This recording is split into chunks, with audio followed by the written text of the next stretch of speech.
people are still skeptical about V-Ray and still wonder if paying for V-Ray in Blender is a better option as compared to Cycles. Okay, so V-Ray just updated for Blender and it's better now, so it's fair to make some concrete points in this video. V-Ray's return into Blender is not as clunky or an add-on or an outdated plugin as it used to be before. It's the real deal. Blender has been climbing its way into the professional pipeline in VFX, motion graphics, and visualization. And so this release could even make it harder for the industries to ignore. So what makes this such a big deal? And why should Blender users even care? Oh, and the downsides to the updated V-Ray, I'll take time to break down in this video as well. Without wasting any more time, when people talk about V-Ray finally coming back to Blender, it's important to understand the history first. Years ago, there was actually a plugin that allowed Blender users to render with V-Ray, but it was very limited. That old plugin only supported Blender 2.79, which came out back in 2017 thereabout. Once Blender moved into 2.8 series and beyond, the plugin was left behind and stopped being updated. For years, that meant Blender users who wanted V-Ray had no real option. If you really wanted to use it, you had to export your Blender project into something called V-Ray Standalone, which is basically a separate program where V-Ray would process the render. This worked, but it was clunky. You lost Blender's live interactivity, and any small change like moving a light or adjusting a material meant re-exporting and waiting again. For beginners, it was frustrating and made V-Ray feel like it wasn't truly part of Blender at all. Now, Blender, noticing the problem with most users coming from other softwares where they used V-Ray, is why the arrival of V-Ray 7 for Blender feels so different. Instead of being an outdated side project, V-Ray is now integrated directly inside Blender itself. This means you don't have to jump between programs or rely on workarounds anymore.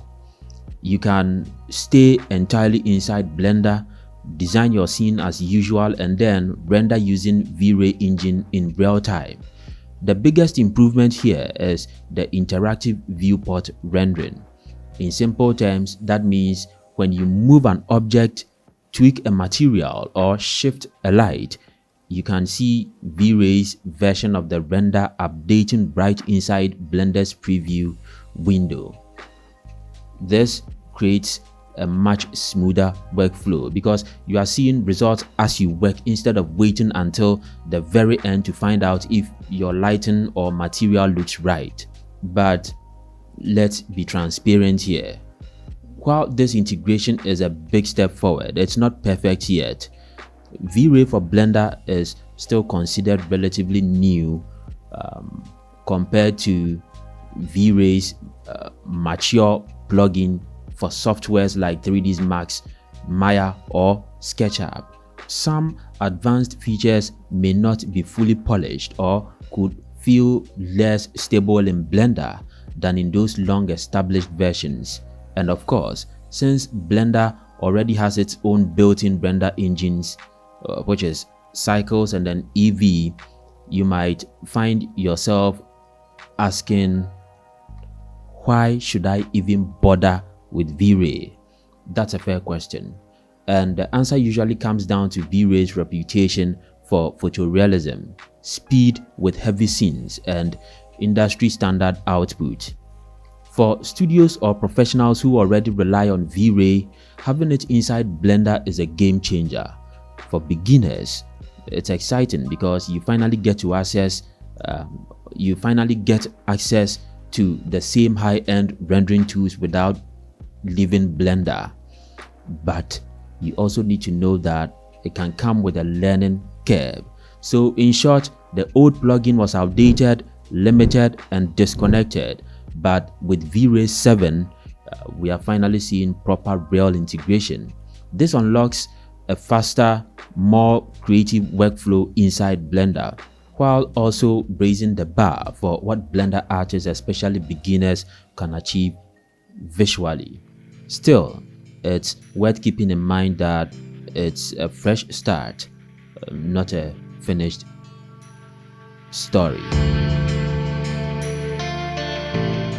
One of the biggest concerns Blender users often have when third-party render engines arrive is this: will it actually work with Blender's own features, or will it feel disconnected?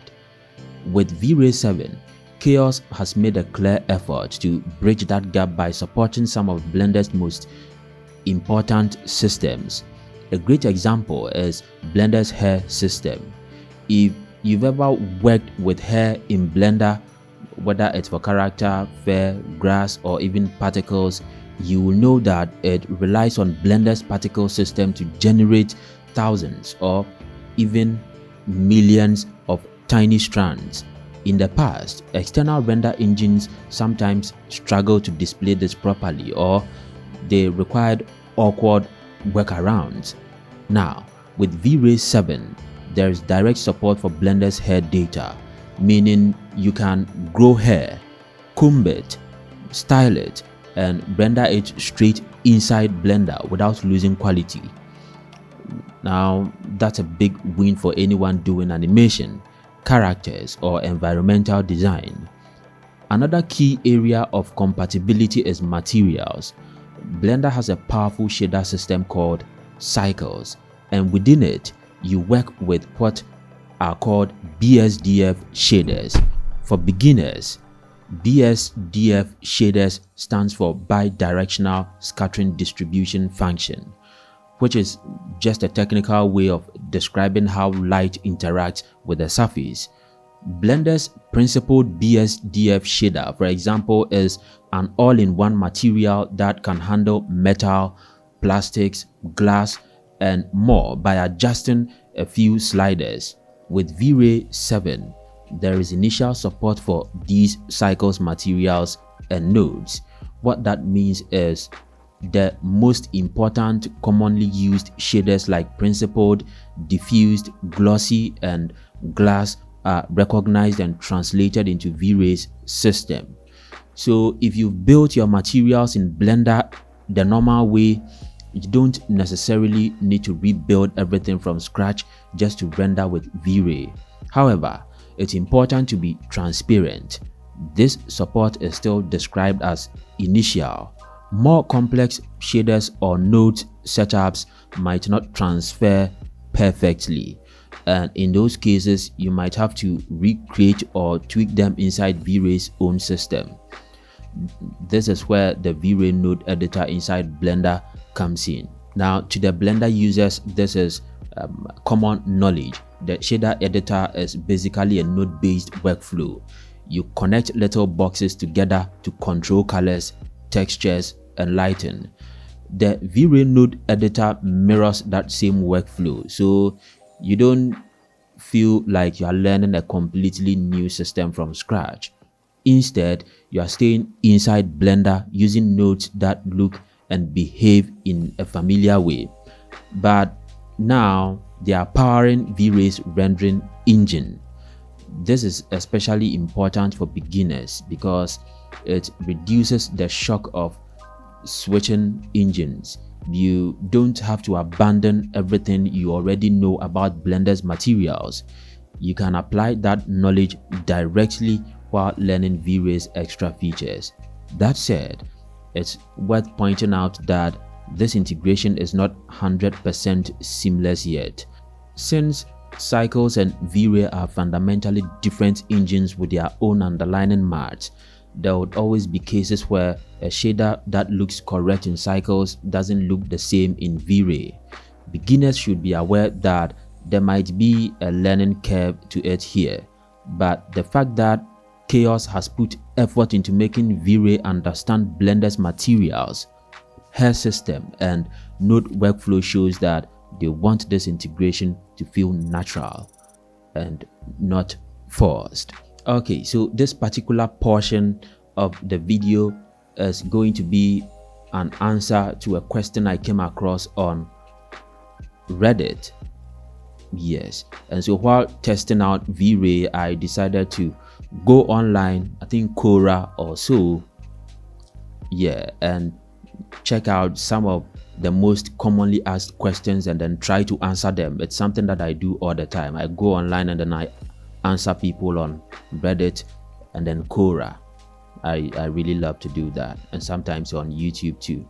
I just jump into people's videos comment sections and then I try helping people out over there. Now this is the question: do we actually get a full version of Vray? No, that's not the question.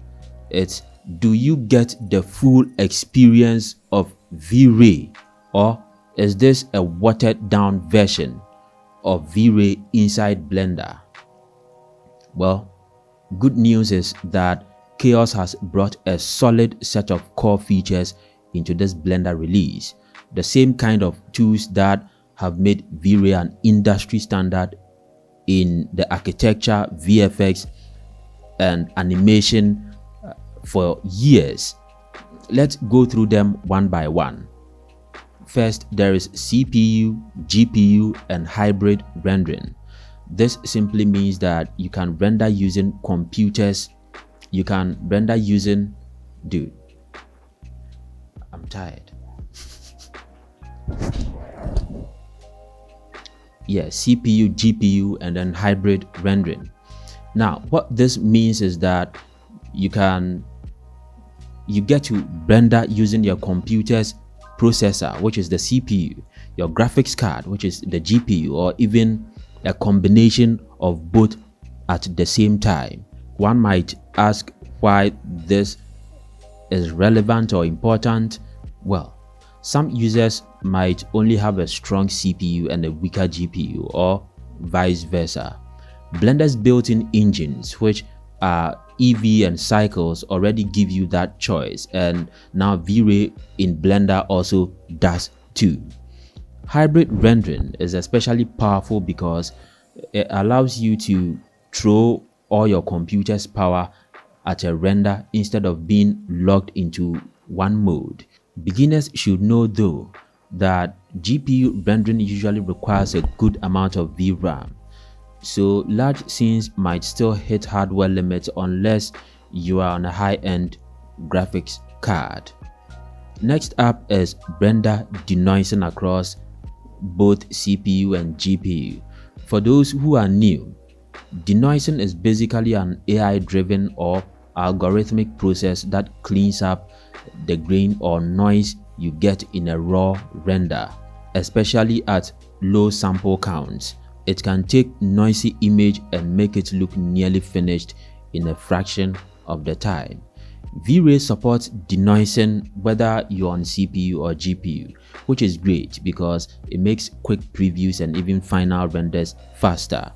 One downside is that denoisers, while powerful, can sometimes smear fine details like hair or small textures if pushed too far, so you'll still need to balance quality and speed. Another big one is the Vray frame buffer, which is commonly referred to as the VFB.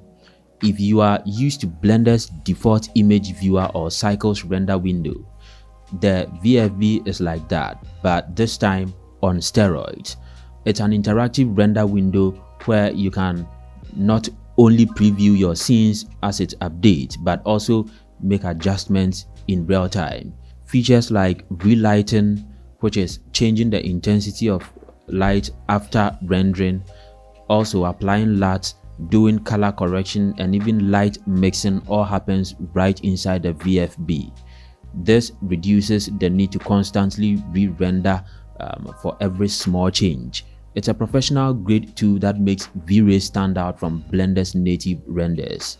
Then we have Vray proxies, which are an absolute lifesaver for heavy projects. Let's say you are building a massive city scene, a forest, or a film quality set. Normally, Blender would choke trying to load millions of polygons into your viewport at once.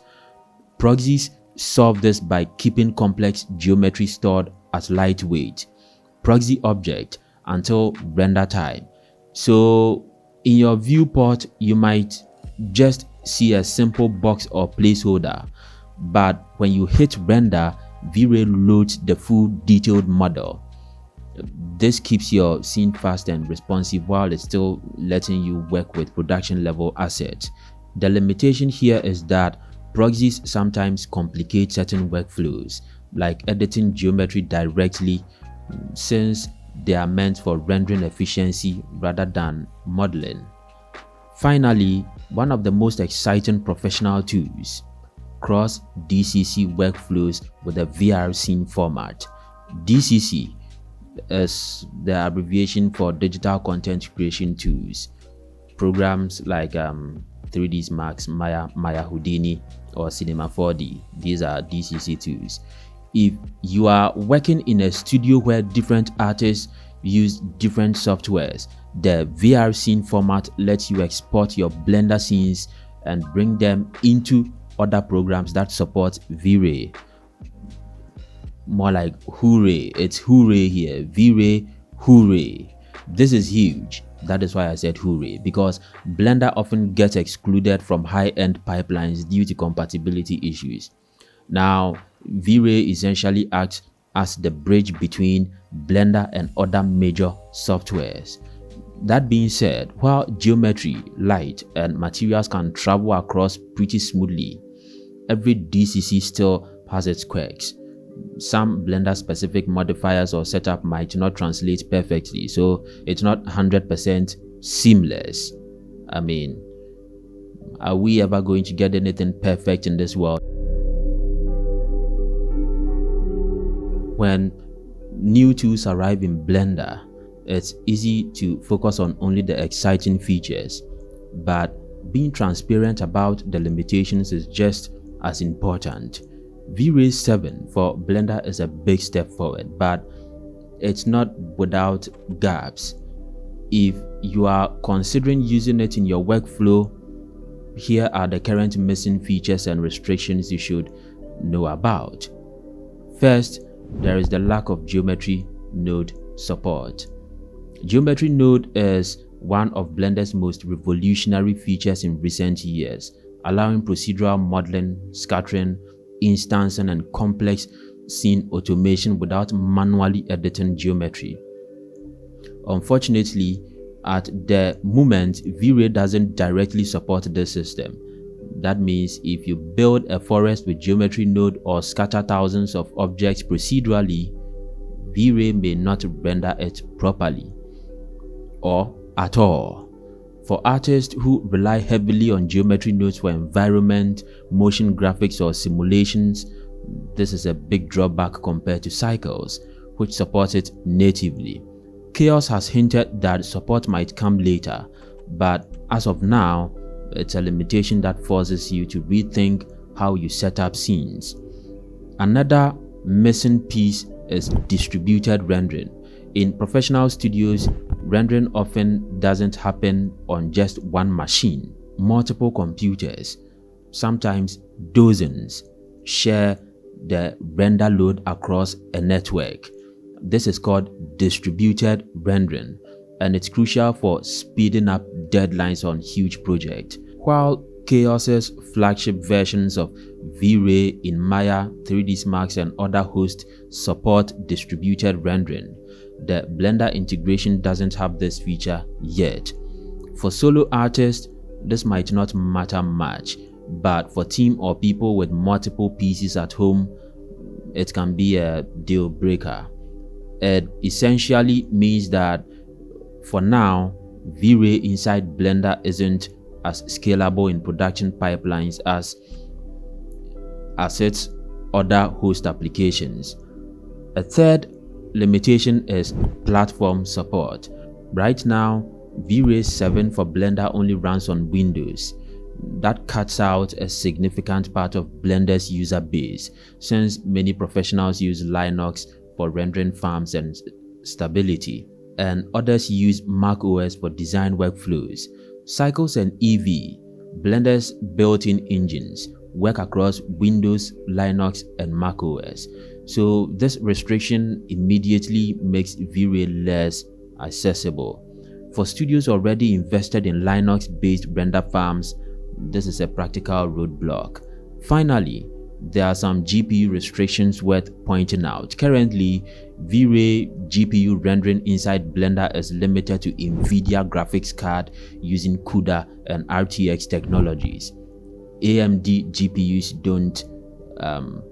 GPU users don't get support here, which is a big contrast with Cycles, where both NVIDIA and AMD are supported, thanks to HIP and Metal backends. For Blender users who've invested in AMD hardware, especially on macOS systems with Apple Silicon, this limitation makes V-Ray unusable as a GPU renderer.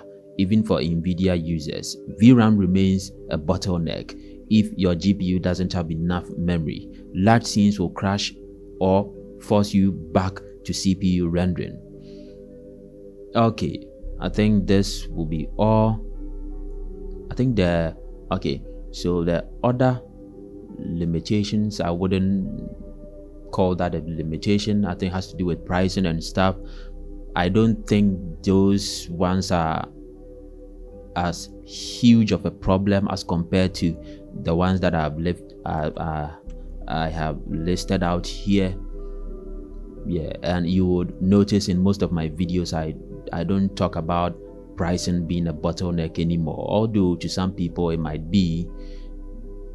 I mean, if you are going for it, then you should be willing to pay whatever the cost may be. So I don't see that as a limitation anymore.